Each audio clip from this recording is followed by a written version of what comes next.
Booth level के कार्यकर्ता, गांव के कार्यकर्ता, बाजार कांग्रेस के कार्यकर्ता, आप सबका यहां बहुत बहुत स्वागत। प्रेस के हमारे जो मित्र आए हैं, आपका भी यहां स्वागत, नमस्कार। अभी हमारी बातचीत चल रही थी, ब्रह्मचारी जी ने अभी हमें बताया कि ये जो यहां तिरंगा लगाया है, ये उत्तराखंड में सबसे बड़ा तिरंगा झंडा है।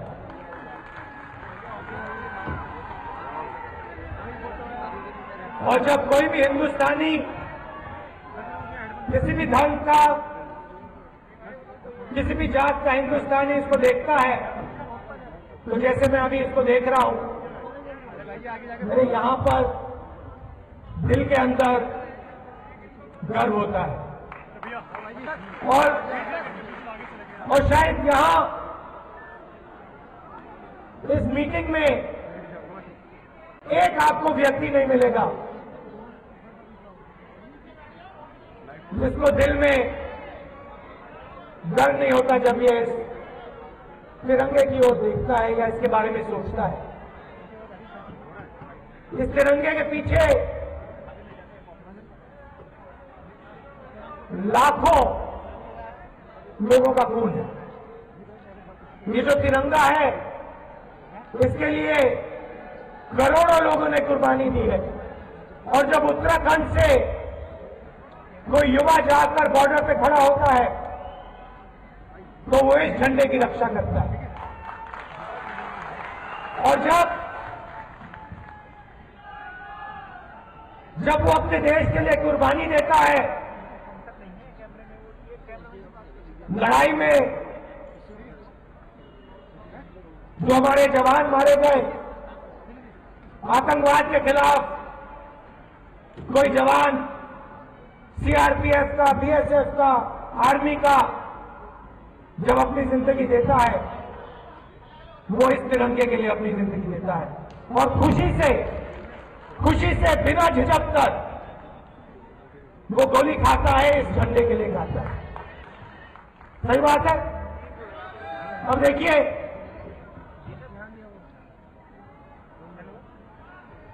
हिंदुस्तान को आजादी किस साल में मिली? जोर से बोलो भैया। 1947। हिंदुस्तान का रिपब्लिक कब बना? कौन सा? 1950। 1950 से लेकर 2002 कितने साल हुए? जोर से भैया, क्या जोश नहीं है कांग्रेस में? 52 साल। 52 साल के लिए 2002 तक नागपुर में आरएसएस के हेडक्वार्टर में ये झंडा नहीं फहराया था।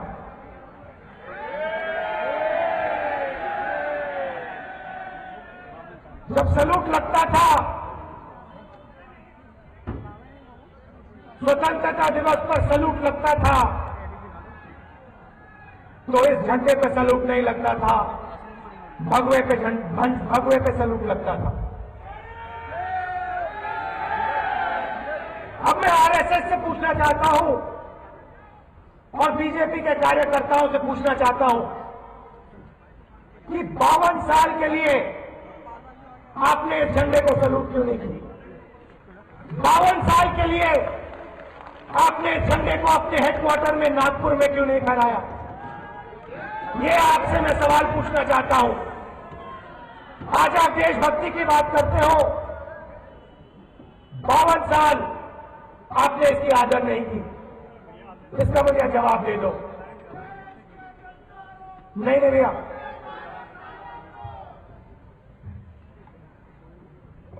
नरेंद्र मोदी जी ने कहा कि कांग्रेस मुक्त भारत चाहता हूं। कांग्रेस को मैं देश से मिटवाना चाहता हूं, मिटाना चाहता हूं। नरेंद्र मोदी जी ने यह कहा। बात सुनी मैंने, तो मैंने सोचा क्यों नहीं मैं इस कांग्रेस का मतलब इसको गहराई से समझने की कोशिश करूं कि जिस कांग्रेस को ये मिटाना चाहते हैं, ये कांग्रेस है क्या, इसके पीछे सोच क्या है। और ये तो हमारे सब कांग्रेस पार्टी के कार्यकर्ता हैं जिन्होंने यहां इतनी गर्मी कर दी कि मुझे जैकेट उतारना पड़ रहा है। ये लोग हैं कौन और ये लोग किस चीज के लिए लड़ते हैं? तो आजकल हम सब इंटरनेट, सुनो भैया सुनो, इंटरनेट का समय है, तो आजकल हम सब इंटरनेट पे रिसर्च करते हैं, गूगल पे रिसर्च करते हैं, कहते हैं भैया इस चीज के बारे में हम जानना चाहते हैं, तो गूगल पे लिखते हैं। तो वैसे ही मैंने शुरू किया, गूगल में मैंने लिखा कांग्रेस के बारे में, और मैंने पुरानी किताबों में कांग्रेस की खोज करने की कोशिश की। गीता पढ़ी, उपनिषद पढ़े, अलग अलग किताबें पढ़ने की कोशिश की, पढ़ी, और उसमें मैंने कांग्रेस की खोज, ये कांग्रेस है क्या, जिसको नरेंद्र मोदी जी मिटाना चाहते हैं, आरएसएस के लोग मिटाना चाहते हैं, है क्या। 6-7 महीने से 8 महीने से मैं इस खोज में लगा। कांग्रेस का चिन्ह है, इसको आप पहचानते हो, ये देखा आपने, ये इसको भी मैंने गूगल में डाला, हैंड सिंबल, हाथ, और अजीब सी बात निकली जो मैंने कभी पहले देखा नहीं था।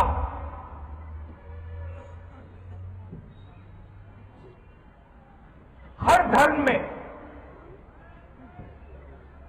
ये आपको हाथ दिखाई देगा। अब आप मुझसे कहोगे कैसे, मैं आपको बताता हूं। शिव जी की आपने फोटो देखी है, उसमें आपने हाथ का निशान देखा है? बुद्ध की फोटो आपने देखी है, उसमें आपने हाथ का निशान देखा है? गुरु नानक, यहां पे हमारे सिख भाई हैं, आप जो पगड़ी पहने, आपने गुरु नानक जी की फोटो देखी है, उसमें आपने हाथ का निशान देखा है? इस्लाम में जब दुआ मांगते हैं, आप बैठे हैं, हाथ का प्रयोग करते हैं?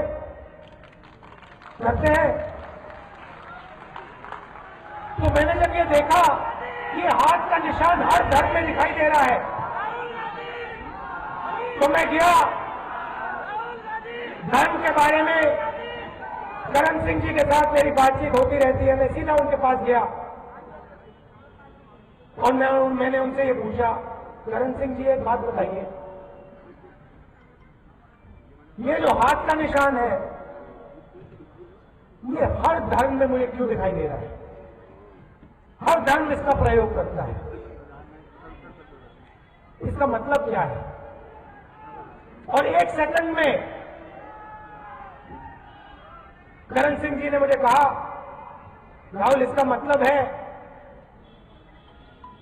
डरो मत, अपने वर्तमान समस्याओं से डरो मत। अपनी जिंदगी में जब आपको डर होता है, उस डर का आप सामना करो, पीछे मत हटो, किसी चीज से मत डरो। और ये हर धर्म हमें कहता है, हिंदू धर्म, इस्लाम, सिख धर्म, क्रिश्चियन धर्म, बुद्धा, महावीर, हर धर्म कहता है वर्तमान समस्या से डरो मत, पीछे मत हटो। अब आप देखो,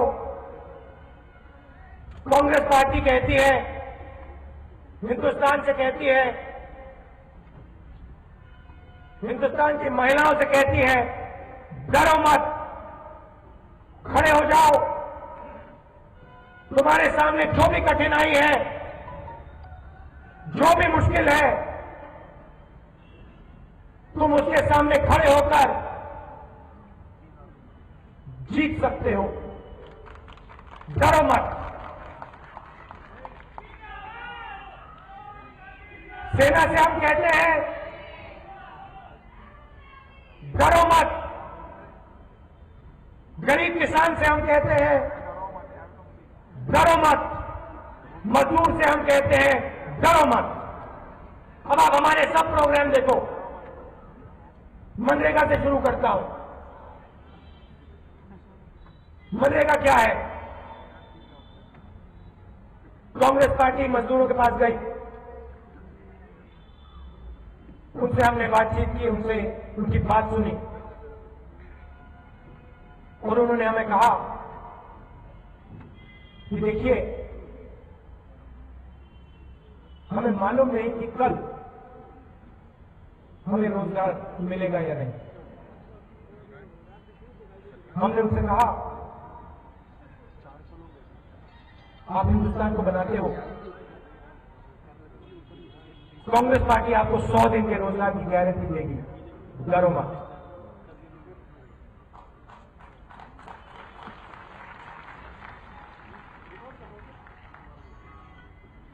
किसान घबराया, जो किसी चीज से डरता नहीं। किसान आए हमारे पास, कहते हैं मौसम खराब होता है, बारिश आती है, थोड़ी सी घबराहट होती है। बैंक में हम जाते हैं, बैंक के मैनेजर कहते हैं तुम्हें हम लोन नहीं देंगे, तुम्हारे पास पुराना लोन है, हम तुम्हें पैसा नहीं देंगे। थोड़ा सा डर लगता है। 10 दिन के अंदर, 11 दिन नहीं हुए, मैं आपको बताता हूं, 10 दिन के अंदर कांग्रेस पार्टी ने कहा, डरो मत, 70,000 करोड़ रुपए माफ किए।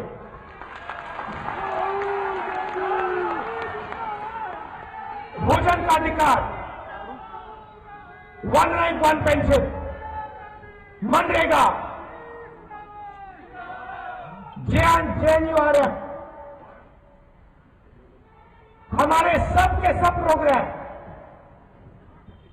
लोगों की मदद करने के प्रोग्राम है। रावत जी ने आज सुबह मुझे कहा, मैंने उनसे पूछा रोजगार के बारे में आपने क्या किया। हजारों युवाओं को सरकार ने रोजगार दिलवाया। कांग्रेस पार्टी का मैसेज है, रहा है और रहेगा कि हिंदुस्तान को, हिंदुस्तान के युवाओं को, हिंदुस्तान की महिलाओं को किसी चीज से डरने की जरूरत नहीं है, क्योंकि आपके अंदर क्षमता है, आपके अंदर दम है और इस देश को आपने खड़ा किया है, इस झंडे को आपने लहराया है। और अगर आपने इस झंडे को लहराया है तो आपको दुनिया में किसी चीज से डरने की जरूरत नहीं।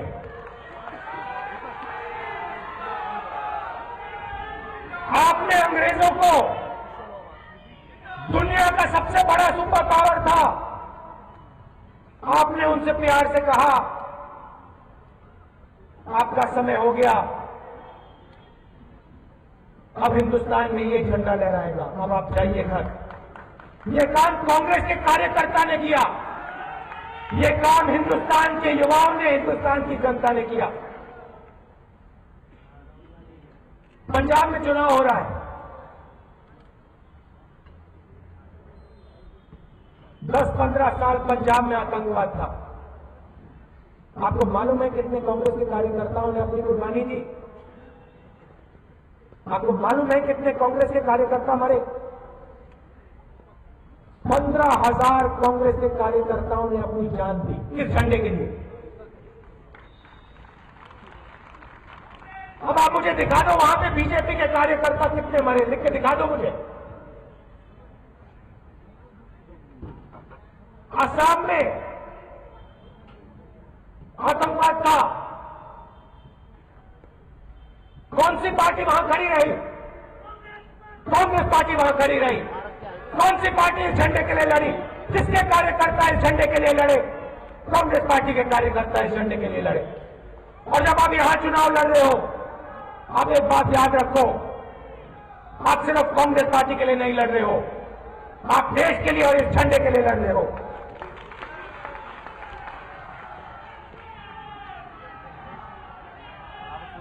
अलग अलग इंस्टीट्यूशन बनाए। आरबीआई की मैं थोड़ी बात करता हूं। रिजर्व बैंक ऑफ इंडिया, इसको तैयार किसने किया? कांग्रेस पार्टी ने तैयार किया। क्यों तैयार किया? कि हिंदुस्तान में एक ऐसा इंस्टीट्यूशन हो, एक ऐसी संस्था हो जो सरकार के दबाव के नीचे ना हो, एक ऐसी संस्था हो जो हिंदुस्तान के फाइनेंशियल डिसीजन लेती है, वो राजनीतिक दबाव से डिसीजन ना ले, वो इस झंडे के लिए डिसीजन ले, इंडिपेंडेंटली डिसीजन ले। इसलिए आरबीआई को कांग्रेस पार्टी ने तैयार किया, मजबूत बनाया। डिमोनेटाइजेशन का निर्णय होता है। आरबीआई के गवर्नर को एक दिन पहले एक चिट्ठी आती है, नरेंद्र मोदी जी ने निर्णय ले लिया है, हिंदुस्तान के हर एक व्यक्ति के जेब में जो पैसा है, 500 रुपए का नोट, 1000 रुपए का नोट, अब वो रद्दी है, कागज हो गया है, पैसा नहीं है। एक मिनट में 60-70 साल पुराना इंस्टीट्यूशन, हिंदुस्तान की जो आत्मा है, आर्थिक आत्मा है, उसकी एक मिनट में हत्या कर दी। इस देश को सिर्फ एक व्यक्ति चलाएगा। आपने कुछ दिन पहले देखा होगा, गांधी जी की फोटो हटा दी गई। मोदी जी चरखा चलाते हुए खादी के रिप्रेजेंटेटिव बन गए। मंत्री कहता है मोदी जी गांधी जी से बड़े ब्रांड हैं। अब देखिए कैसा समय आया है। जिस व्यक्ति ने यहां सीने में 3 गोली खाई, इस झंडे को यहां फहराने के लिए, उसको नरेंद्र मोदी जी ने परे कर दिया। कहते हैं इनकी कोई जरूरत नहीं है। और नरेंद्र मोदी जी की फोटो आ गई।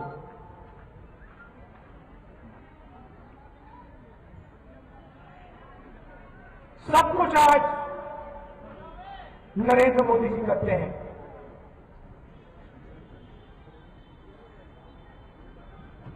अगले साल रामलीला होगी।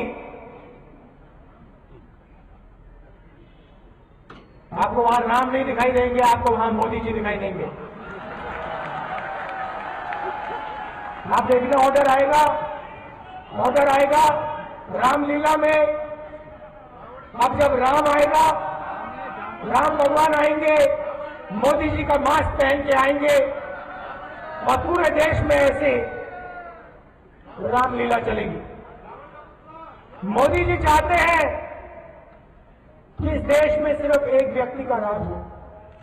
मोदी जी चाहते हैं कि बाकी सब लोग मिट जाएं, सबकी आवाज शांत हो जाए और सिर्फ नरेंद्र मोदी जी के मन की बात लोग सुने। मगर देश को ऐसे चलाया नहीं जा सकता है।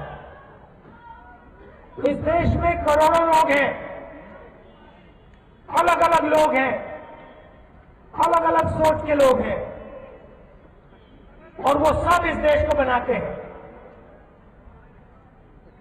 उन लोगों में आप लोग भी शामिल हो। कौन सी 15 लाख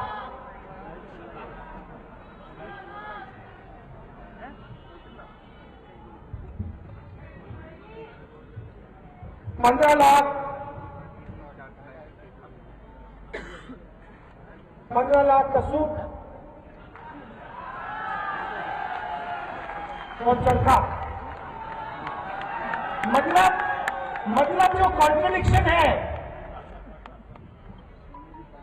चरखा का मतलब हिंदुस्तान के गरीब लोगों का खून पसीना, चरखा का मतलब हैंडीक्राफ्ट, चरखा का मतलब जो कमजोर है उसे हिंदुस्तान की इकोनॉमी से, हिंदुस्तान की आर्थिक प्रगति से जोड़ो।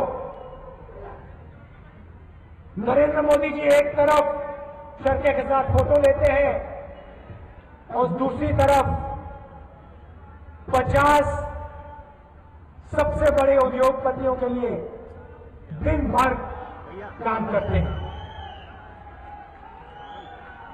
तो ये कॉन्ट्रडिक्शन है। जैसे मैंने कहा, मोदी जी में कॉन्ट्रडिक्शन हैं। बात करेंगे योगा की, पूरा देश देखेगा, इंडिया गेट पे हजारों लोग योगा कर रहे हैं। मोदी जी के पीछे हजारों युवा योगा कर रहे हैं। योगा का प्रचार हो रहा है, योगा से फायदा होता है। योगा हजारों साल से हिंदुस्तान में लोग कर रहे हैं, प्रचार होता है। पहली 10 लाइन में योगा के इंस्ट्रक्टर बैठे हैं,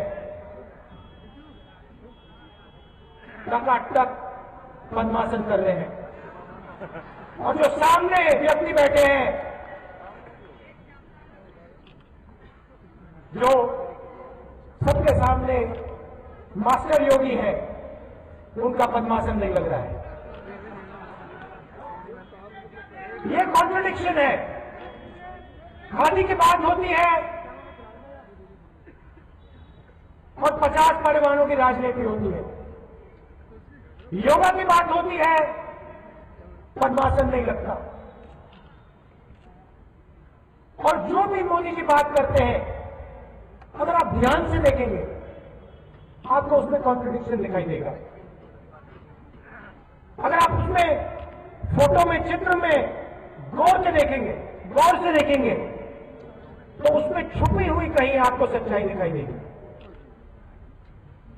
छोटी सी, क्योंकि सच्चाई को आप कोई छुपा नहीं सकते। बड़े बड़े पोस्टर में आपको अगर आप देखेंगे, कहेंगे ये कहा क्या जा रहा है, आपको वहां पे सच्चाई का छोटा सा एक चिन्ह दिखाई देगा। आप देखिए, गौर से देखिए। 15 लाख रुपए हर बैंक अकाउंट में मैं डालूंगा। डिमोनेटाइजेशन मैंने किया, काले धन के खिलाफ किया।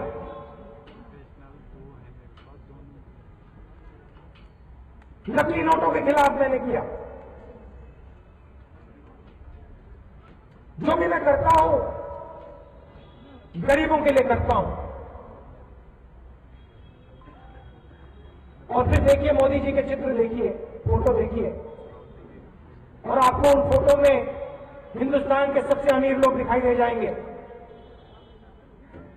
ओबामा जी दिखाई दे जाएंगे, कनाडा के राष्ट्रपति दिख जाएंगे, चीन के राष्ट्रपति दिख जाएंगे, झूले में बैठे हुए दिख जाएंगे आपको, मगर आपको किसान गरीब कभी नहीं दिखाई देगा, एक नहीं दिखाई देगा। राजनीति गरीबों की करता हूं, मगर गरीबों के बीच में कभी जाता नहीं हूं। फटे हुए कपड़े मैं कभी पहनता नहीं हूं।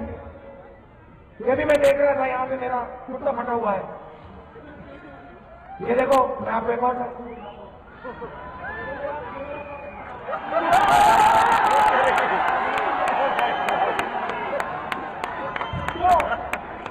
तो मैं देखता हूं कि भैया मेरा यहां पॉकेट फटा है, ये मेरा कुर्ता फटा है, ठीक है, कुछ फर्क नहीं पड़ता। नहीं, नरेंद्र मोदी जी का पॉकेट कभी नहीं फटेगा, नरेंद्र मोदी जी का कुर्ता कभी खराब नहीं दिखेगा, मगर नरेंद्र मोदी जी गरीबी की राजनीति करते हैं, फटे कपड़ों वालों की राजनीति करते हैं।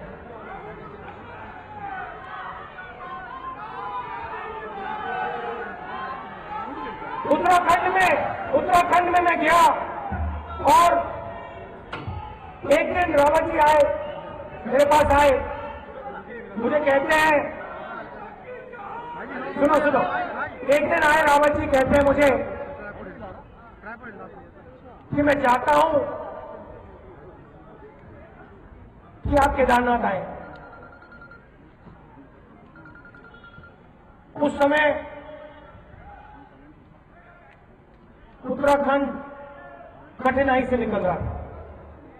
उत्तराखंड की रीढ़ की हड्डी टूरिज्म है, पूरी दुनिया से लोग आते हैं, दूर दूर से आते हैं। और जब केदारनाथ में पानी गिरा था, पानी बरसा था, तो हजारों लोगों को चोट लगी, लोगों के घर बह गए, लोग मरे। तो पूरे हिंदुस्तान के लोगों में एक सवाल था, क्या हम केदारनाथ जाएं या नहीं जाएं? छोटा सा सवाल था, क्या सेफ है या नहीं? क्या अगर हम वहां जाएंगे और फिर से बारिश आ जाएगी, बाढ़ आ जाएगी, तो हमें चोट तो नहीं लगेगी? तो आपके मुख्यमंत्री जी आया, उन्होंने कहा ये जो डर है इसको हमें मिटाना है। और ये डर उत्तराखंड को बहुत चोट पहुंचा रहा है, क्योंकि उत्तराखंड में बहुत सारे लोग हैं जिनकी पूरी की पूरी जिंदगी इसी टूरिज्म के भरोसे पर चलती है। तो क्यों नहीं आप आए और केदारनाथ में जाके दर्शन करें? और फिर उन्होंने मुझे कहा कि आप हेलीकॉप्टर में आइए, जॉली ग्रांट में आइए, हेलीकॉप्टर से आपको 15 मिनट लगेंगे, वहां पे आप दर्शन कीजिए और फिर 15 मिनट में आप वापस आ जाएंगे। और मैंने उनसे कहा कि रावत जी, अगर शिव जी के दर्शन करने हैं, जो तपस्या की एक चिन्ह है, जो पूरे हिंदुस्तान को, पूरे दुनिया को जिन्होंने तपस्या का मतलब सिखाया,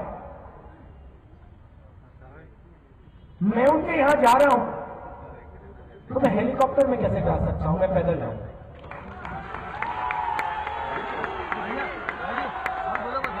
और शुरुआत की मैंने वहां पे, और मैं आपको बताता हूं 6-7 घंटे लगे, मगर उन 6-8 घंटों में उत्तराखंड ने मुझे वो सिखा दिया जो मैं यूनिवर्सिटी और कॉलेज में नहीं सीख पाया।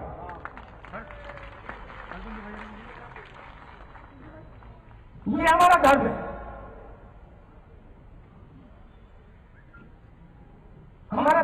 कहता है कि तपस्या करो, फल मत ढूंढो, तपस्या करो। और ये इस प्रदेश ने मुझे समझाया उन 6 घंटे में।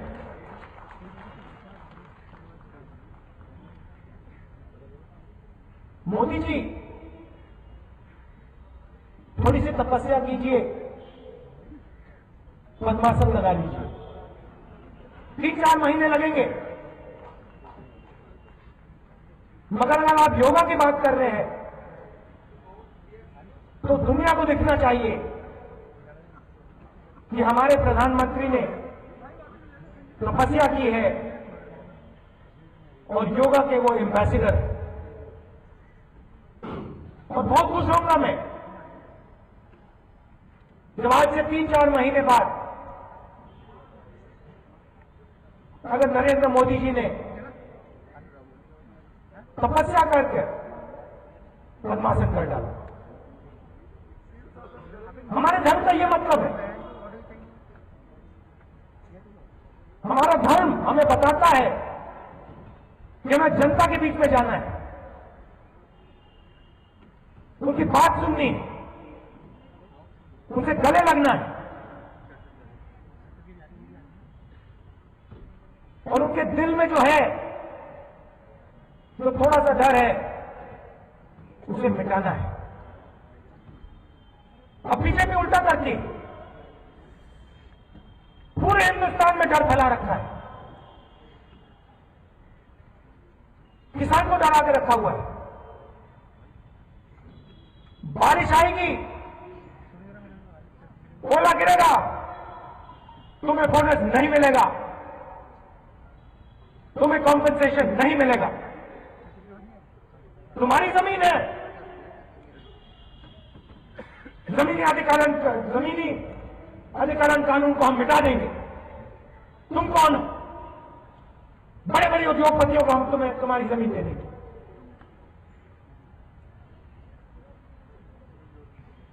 एक मिनट में पूरे हिंदुस्तान को नरेंद्र मोदी जी ने कहा तुम्हारे जेब में जो पैसा है, तुम्हारे खून पसीने का जो पैसा है, किसान का जो पैसा है, वो कागज है। अस्पताल में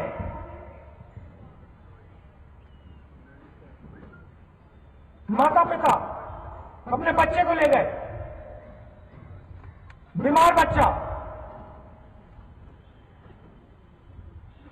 8 नवंबर की सुबह अस्पताल में बच्चे, शाम को पता लगता है कि मोदी जी ने कहा कि बच्चे की दवाई के पैसे नहीं आ रहे। प्राइवेट अस्पताल से लोगों को बाहर फेंका जा रहा है। तुम्हारे पास पैसा नहीं है, नरेंद्र मोदी जी ने कहा है ये जो तुम्हारा 500 रुपए का नोट है, 1000 रुपए का नोट है, ये नकली है, मोबाइल टेलीफोन है, पेटीएम है, नहीं, बाहर निकलो यहां से। पूरे देश में डर पैदा करते हैं, एक धर्म को दूसरे धर्म से लड़ाते हैं, एक जात को दूसरी जात से लड़ाते हैं। किसान को कहते हैं डर जाओ, मजदूर से कहते हैं डर जाओ। इस देश को किसी चीज से डरने की जरूरत नहीं है। शेरों का देश है, ये शेरों का देश है और इस देश के खिलाफ कोई नहीं खड़ा हो सकता है। ये कांग्रेस पार्टी में और बीजेपी में फर्क। एक कहती है डरो मत, एक कहती है तपस्या करो, काम करो, गरीबों के बीच में जाओ, किसानों की आवाज सुनो, मजदूरों की आवाज सुनो, जाके गला लगाओ, गले लगो। और पॉलिसी बनाओ। और दूसरी कहती है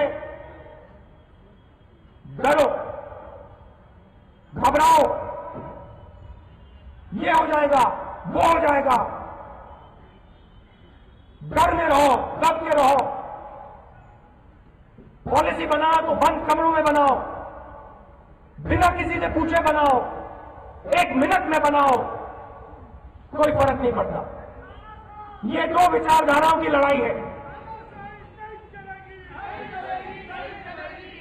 एक तरफ कांग्रेस का कार्यकर्ता, खून पसीना देने वाला कार्यकर्ता,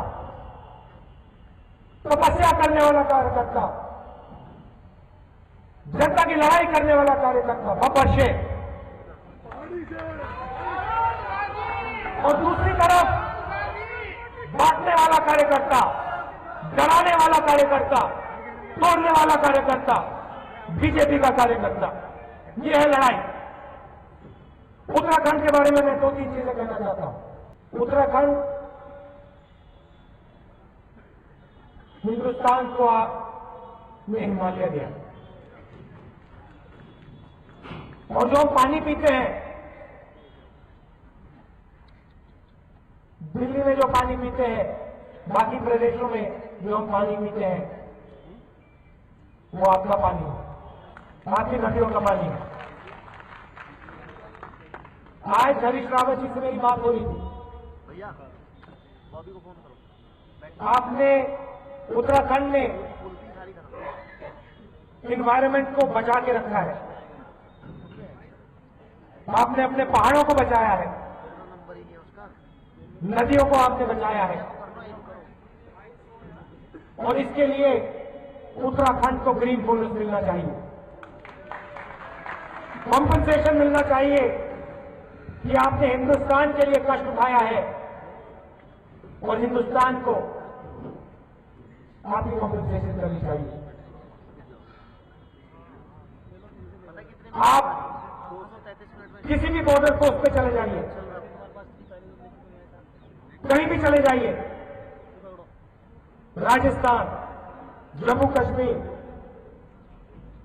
नॉर्थ ईस्ट, आपको वहां उत्तराखंड के युवा मिलेंगे, सेना में बॉर्डर पे खड़े हुए आपको दिखाई देंगे।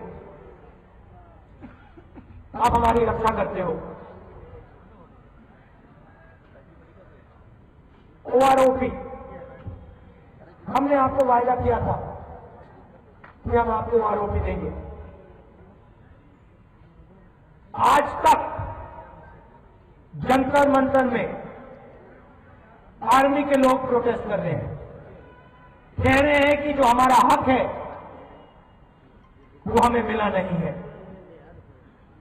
और मैं नरेंद्र मोदी जी से कहना चाहता हूं, नरेंद्र मोदी जी, आपने हिंदुस्तान की सेना से वायदा किया था कि आप उनको 1 रैंक 1 पेंशन देंगे। सच्चाई है कि आपने ये वायदा पूरा नहीं किया। आप ये वायदा पूरा कीजिए।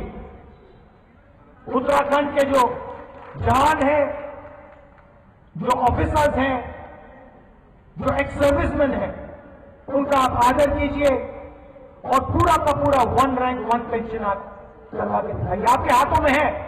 आप अगर करना चाहते हैं, जैसे आपने 1 मिनट में डीमोनेटाइजेशन का निर्णय लिया, वैसे आप 1 मिनट में 1 रैंक 1 पेंशन पूरा करके दे सकते हैं। हमारी यहां महिलाएं बैठी हैं, महिला कार्यकर्ताएं बैठी हैं। उत्तराखंड में अल्कोहल का एक बड़ा इशू है, शराब का एक बहुत बड़ा इशू है। उनको कष्ट होता है, लोग एक्सीडेंट में मरते हैं, पैसा जाया होता है। तो मैंने हरीश रावत जी से कहा है, किशोर उपाध्याय जी से कहा है कि बैलेंस तरीके से वो अल्कोहल का जो इम्पैक्ट है, जो नुकसान हो रहा है, उस पर एक पॉलिसी निकालें, सोच समझ के एक पॉलिसी निकालें कि हमारी जो महिलाएं हैं, उनके कंधों पे जो बोझ है, वो थोड़ा कम हो।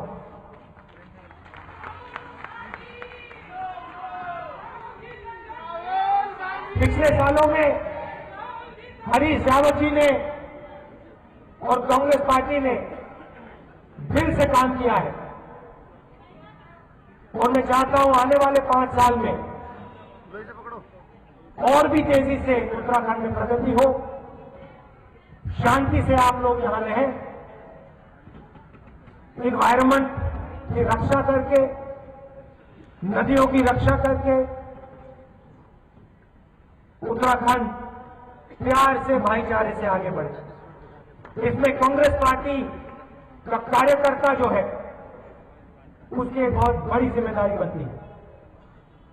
कांग्रेस पार्टी का जो मैसेज है, डरो मत का मैसेज जो है, झंडे का मैसेज जो है, भाईचारे का मैसेज है, धार्मिक एकता का मैसेज है, इस मैसेज को आप ले जाइए, गांव गांव में ले जाइए, छोटे से छोटे कस्बे में ले जाइए और जनता को बताइए कि आपको डरने की कोई जरूरत नहीं है, किसी से डरने की जरूरत नहीं है। कांग्रेस पार्टी आपके साथ खड़ी है, कांग्रेस पार्टी का कार्यकर्ता आपके साथ खड़ा है और जब हमारी यहां सरकार आएगी हम उत्तराखंड को तेजी से आगे बढ़ाएंगे। सब लोगों को एक साथ हम आगे ले जाएंगे, सबको खुश करके हम सरकार चलाएंगे। आप सबका बहुत बहुत धन्यवाद। आप दूर दूर से आए, बारिश में आप आए, इसके लिए मैं बहुत आभारी हूं। नमस्कार, जय हिंद।